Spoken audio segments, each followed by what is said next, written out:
ಕುಂಭರಾಶಿ.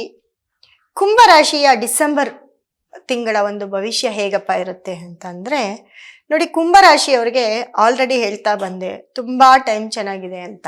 ಯಾಕಂದ್ರೆ ಗುರು 5ನೇ ಮನೆಯಿಂದ 6ನೇ ಮನೇಲಿ ಹೋದಾಗೂ ಕೂಡ ತುಂಬಾ ಚೆನ್ನಾಗಿದ್ರು. ಯಾಕಂದ್ರೆ 2ನೇ ಮನೆ ಅಧಿಪತಿ, ಧನಸ್ಥಾನದ ಅಧಿಪತಿ ಗುರು 6ನೇ ಮನೇಲಿದ್ರು. ಆದ್ರೆ ಈ ಡಿಸೆಂಬರ್ 5ನೇ ತಾರೀಕು ಗುರು ಮತ್ತೆ ಕಟಕ ರಾಶಿಯಿಂದ ಮಿಥುನ ರಾಶಿಗೆ ಬರ್ತಾರೆ. 2ನೇ ಮನೆ ಅಧಿಪತಿ ಅಂತಂದ್ರೆ ನೋಡಿ, 11ನೇವನಾಗಿ 2ನೇ ಮನೆಯವನಾಗಿ ಗುರು 5ನೇ ಮನೇಲಿ ಇರ್ತಾರೆ. 5ನೇ ಮನೇಲಿ ಇದ್ದಾಗ ಎಲ್ಲೋ ಒಂದ್ ಕಡೆ ಕುಂಭರಾಶಿಯವ್ರ ಮನೇಲಿ ಮಕ್ಕಳಿಗೆ ತುಂಬಾ ಚೆನ್ನಾಗಾಗುತ್ತೆ. ಯಾರಿಗೆಲ್ಲ ಮಕ್ಕಳಾಗಿಲ್ಲ ಅವ್ರಿಗೆ ಮಕ್ಕಳಾಗುವಂತ ಭಾಗ್ಯ ಮತ್ತೆ ಫಲಿಸ್ತಾ ಹೋಗುತ್ತೆ. ಅದೇ ರೀತಿ ರಾಶಿಯಾಧಿಪತಿ ಶನಿ 12ನೇವನಾಗಿ ರಾಶಿಯವನಾಗಿ 2ನೇ ಮನೆ ಧನಸ್ಥಾನದಲ್ಲಿ ಇರೋದು ತುಂಬಾ ಪಾಸಿಟಿವ್ ಅಂತ ಹೇಳ್ತೀನಿ. ಕುಂಭರಾಶಿಯವ್ರಿಗೆ ತುಂಬಾ ಟೈಮ್ ಚೆನ್ನಾಗಿರೋ ಅಂತ ಒಂದು ಟೈಮ್ ಅಂದ್ರೆ ಇದೇನೇ ಆಗಿರುತ್ತೆ. ಯಾಕಂದ್ರೆ ಅವ್ರಿಗೆ ಅಂತ ಸೋಲೆ ಏನು ಇಲ್ಲ.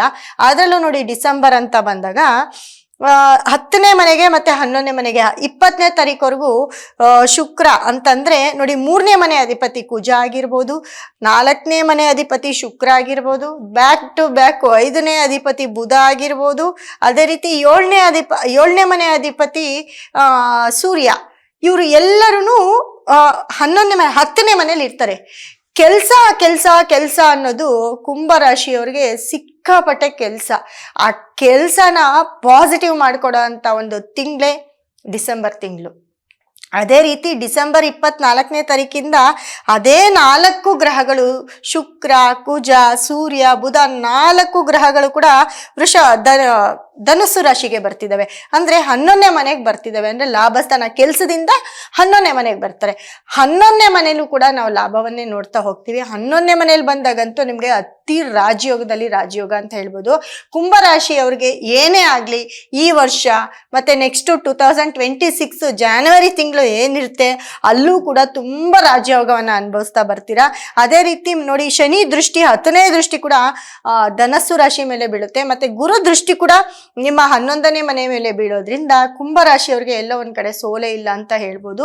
ಮತ್ತೆ ನಿಮ್ಮ ಕೋರ್ಟು ಕಚೇರಿ ವ್ಯವಹಾರ ಏನಿದ್ರು ಕೂಡ ನೋಡಿ, ಈ ತಿಂಗಳು ಅಂದ್ರೆ ಈ ಡಿಸೆಂಬರ್ ತಿಂಗಳು, ಅದೇ ರೀತಿ ಜನವರಿ ತಿಂಗಳು ಎಲ್ಲವೂ ನಿಮ್ಗೆ ಬಗೆಹರಿಸ್ತಾ ಹೋಗುತ್ತೆ. ದುಡ್ಡಂತೂ ದುಡ್ಡು ಮೇಲೆ ದುಡ್ಡನ್ನ ನೋಡ್ತಾನೆ ಇರ್ತೀರಾ. ಎಲ್ಲೋ ಒಂದ್ ಕಡೆ ಇವಾಗ ಅನ್ಕೋಬಹುದು ದುಡ್ಡು ಬರುತ್ತೆ ಅಂತ ಹೇಳ್ತಿದ್ದಾರೆ, ಬಂದಿಲ್ಲ, ಅಲ್ಲಿ ಬಂದಿಲ್ಲ, ಇಲ್ಲಿ ಬಂದಿಲ್ಲ. ಎಲ್ಲ ನೋಡಿ 90% ನಿಮ್ಮ ಹತ್ರಕ್ಕೆ ಬರೋ ಜಾಗದಲ್ಲಿ ಇರುತ್ತೆ. ಕೆಲಸ ಆಗಿರ್ಬೋದು, ದುಡ್ಡಾಗಿರ್ಬೋದು, ಅಥವಾ ನಿಮ್ಗೆ ಇನ್ಕ್ರಿಮೆಂಟ್ ಆಗಿರ್ಬೋದು, ಪ್ರಮೋಷನ್ ಆಗಿರ್ಬೋದು, ಏನೇ ಆಗ್ಲಿ ನಿಮಗ್ ಸಂಬಂಧಪಟ್ಟಂತಹ ಯಾವುದೇ ಒಂದು ಕೆಲಸ, ಮಕ್ಕಳಾಗಿರ್ಬೋದು, ಮದುವೆ ಆಗಿರ್ಬೋದು, ಪ್ರತಿಯೊಂದೂ 90% ಇರುತ್ತೆ. ಇನ್ನು 10% ಪೆಂಡಿಂಗ್ ಇರುತ್ತೆ. ಆ 10% ನಿಮ್ಮ ಈ ಡಿಸೆಂಬರ್ ಅಲ್ಲಿ ಹ್ಯಾಪಿಯಾಗಿ ಎಂಜಾಯ್ ಮಾಡ್ತೀರಾ. ಹ್ಯಾಪಿಯಾಗಿ ಎಲ್ಲ ಬಂದು ನಿಮ್ಮ ಮಡಿಲಲ್ಲಿ ಸೇರುತ್ತೆ. ಅದೇ ರೀತಿ ನೋಡಿ, ಕುಂಭರಾಶಿಯವರು ಟ್ರಿಪ್ ಮಾಡೋದು, ಹೊರಗಡೆ ದೇಶಕ್ಕೆ ಹೋಗೋದಾಗಿರ್ಬೋದು, ಅಥವಾ ಎಲ್ಲೋ ಒಂದ್ ಕಡೆ ಟ್ರಿಪ್ ಮಾಡೋದು, ಫ್ಯಾಮಿಲಿ ಜೊತೆ ತುಂಬಾ ಎಂಜಾಯ್ಮೆಂಟ್ ಮಾಡೋದು, ತುಂಬಾ ಚೆನ್ನಾಗಿರೋದು, ಇವೆಲ್ಲವೂ ಕೂಡ ಕುಂಭರಾಶಿಯವ್ರಿಗೆ ಆಗತ್ತೆ. ಜೊತೆಗೆ ಏನಪ್ಪಾ ಅಂದ್ರೆ ನೋಡಿ, ನೀವು ರಾಜಯೋಗ ಅಂತ ಹೇಳ್ದೆ, ಅದೃಷ್ಟದ ಮೇಲೆ ಅದೃಷ್ಟ ಅಂತ ಹೇಳ್ದೆ.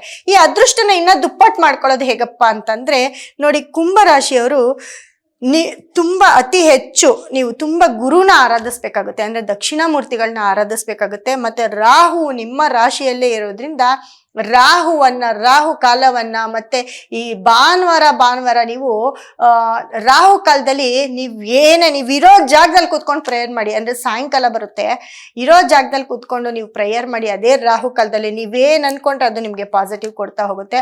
ಮತ್ತೆ ಅತಿ ಹೆಚ್ಚು ನೀವು ಹಾಲನ್ನ ಯಾರಿಗಾದ್ರೂ ಸ್ವಲ್ಪ ಡೊನೇಟ್ ಮಾಡ್ತಾ ಇರಿ. ಯಾವ್ದಾದ್ರು ಒಂದು ಅನಾಥಾಶ್ರಮಕ್ಕೆ ಯಾವಾಗಾದ್ರೂ ನಿಮ್ ಕೈಲಿ ಆಗಿದ್ದು ಸಹಾಯ, 1 ಲೀಟ್ರೋ 2 ಲೀಟ್ರೋ, ನೀವು ತುಂಬಾ ಚೆನ್ನಾಗಿ ನಿಮಗ್ ದುಡ್ಡು ಬರ್ತಾ ಇದ್ರೆ ಒಂದು 10 ಲೀಟ್ರ್ ಕೊಡಿ, ಹಾಲು ಮೊಸರು. ತುಂಬಾ ಅದನ್ನ ಯಾವ್ದಾದ್ರು ಅನಾಥಾಶ್ರಮಕ್ಕೆ ಡೊನೇಟ್ ಮಾಡಿದ್ರೆ ತುಂಬಾ ಒಳ್ಳೇದಾಗುತ್ತೆ ಕುಂಭರಾಶಿಯವ್ರಿಗೆ.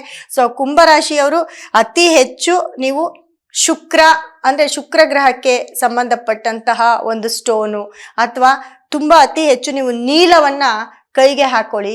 ಅದರಲ್ಲೂ ಪ್ಯೂರ್ ನೀಲನ ನೀವು ಒಂದು ರಿಂಗ್ ಅಥವಾ ಆ ಒಂದು ನೀಲದ ಒಂದು ತುಂಡನ್ನ ನಿಮ್ಮ ಪರ್ಸಲ್ಲಿ ಇಟ್ಕೊಂಡು ಓಡಾಡಿ, ನಿಮಗೆ ತುಂಬಾ ಪಾಸಿಟಿವ್ ಕೊಡುತ್ತೆ. ನೀವು ಅತಿ ಹೆಚ್ಚು ಬ್ಲೂ ಸಫೈರ್ ಯೂಸ್ ಮಾಡಿದಷ್ಟು ನಿಮಗೆ ಅತಿ ಹೆಚ್ಚು ಯೋಗ ಯೋಗ ಯೋಗ ನೋಡ್ತಾನೆ ಇರ್ತೀರಾ. ಹಾಗಾಗಿ ಕುಂಭರಾಶಿಯವ್ರಿಗೆ ರಾಜಯೋಗ, ನಿಮ್ದೇ ತಿಂಗಳು, ನಿಮ್ದೇ ಡೇ, ನಿಮ್ದೇ ವರ್ಷ ಅಂತ ಕೂಡ ಹೇಳ್ಬೋದು. ನಿಮ್ಗೆ ಎಲ್ಲೂ ನಿಮ್ಗೆ ಸೋಲೆ ಇಲ್ಲ ಅಂತ ಹೇಳ್ತಾ ಮುಂದಿನ ರಾಶಿ ಬಗ್ಗೆ ಮಾತಾಡ್ತಾ ಹೋಗೋಣ.